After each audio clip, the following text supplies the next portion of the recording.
Hi, my name's Tom. I'm an edit assistant and a graphic designer. In this tutorial, I'm going to show you how to create a fade effect using Adobe Photoshop CS4.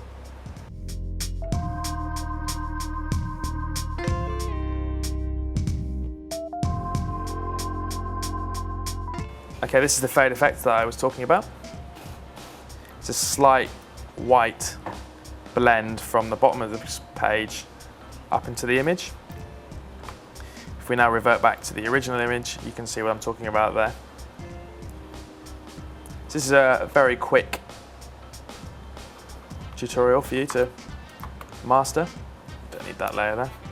Okay, so what I'm now going to do is I'm going to create a new layer underneath the layer that we have already selected, which is our image. To do this, a very quick way, which is if you're a shortcut person, is to hold down Apple or Control if you're using a PC, Shift and the letter N. It gives you this option here.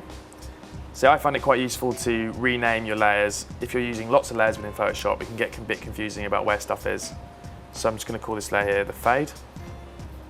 Hit OK. And as we can see here, the fade layer that I've just created is moved above the image that we started with originally.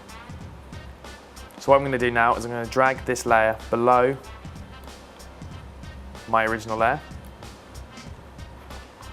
And you can see here that the structure of our document has changed already. So I'm now going to fill this entire layer here with the color white. Now you can use any color that you want. Just for this image, it works quite well to use the color white. So I'm going to use our paint bucket, which can be found over here on the left-hand side of your palette. The shortcut for that is G. So with the right color selected down here on the left-hand side, we've got the color white. Just going to click in the space. Now you can see here in this little thumbnail that it's turned white. If I remove the layer there, we're using the eye, you see we've got this nice new white canvas. Okay, so what we're now going to use, right now what we're going to do is we're going to create a mask on our image above to blend in the white image we have below. So selecting the layer on the top, and I'm going to come down to this little icon here, which has a circle within a rectangle, and that's how you set the mask. So add layer mask as it's displaying there. Just going to click on that, and this will create this new layer which is attached to our picture layer that we have here. Now we're going to use the gradient tool, which was underneath the fill bucket tool that we had here on the left hand side. If you click and hold on the icon, you can then select the different options. So we want gradient tool. Also, if you're a shortcut person, if you hold down Shift and press any letter on the keyboard which relates to one of the tools, you can cycle through the different options within that tool. So if holding down Shift, pressing G, we can flip between the paint bucket tool or the gradient tool. So this instance, we want to use the gradient tool. So now all we need to do is create our grade. So you need to make sure you've got the right grade setting. So if you come up to the top left-hand corner of your screen, you'll see you've got this menu here. So if we double click on there, you'll see there's lots of different presets that we have selected. What you want to use is you want to use the foreground transparent layer, which will turn the bottom of the image white to an opaque top. Just hit OK. So holding down the Shift key, which will help you draw a straighter line, just click on the bottom of the image and then drag up the image. Doesn't matter anywhere on the image because it's going to do it to the whole image. So click and drag up.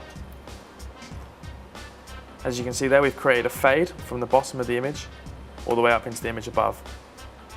This might take you a few goes. It's all about experimenting. So if you want to revert back to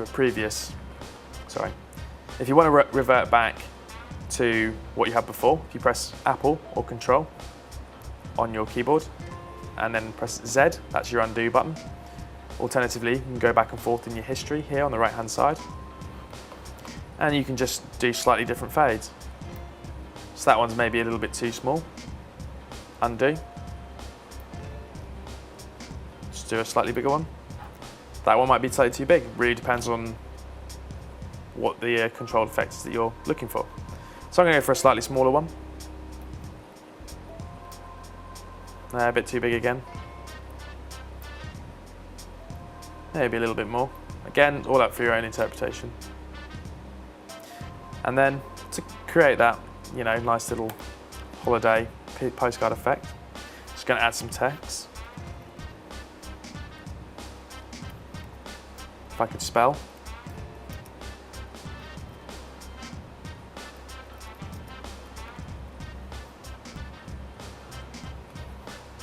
You add the text by using your text tool here on the left-hand side of your screen. You can then go through and change all the aspects of your font. Again, it's not really important, it's just for added effect, so you can see the fade in its full usage. Just select the text color. Move the text to wherever you wish. And that's how you create a fade using Adobe Photoshop.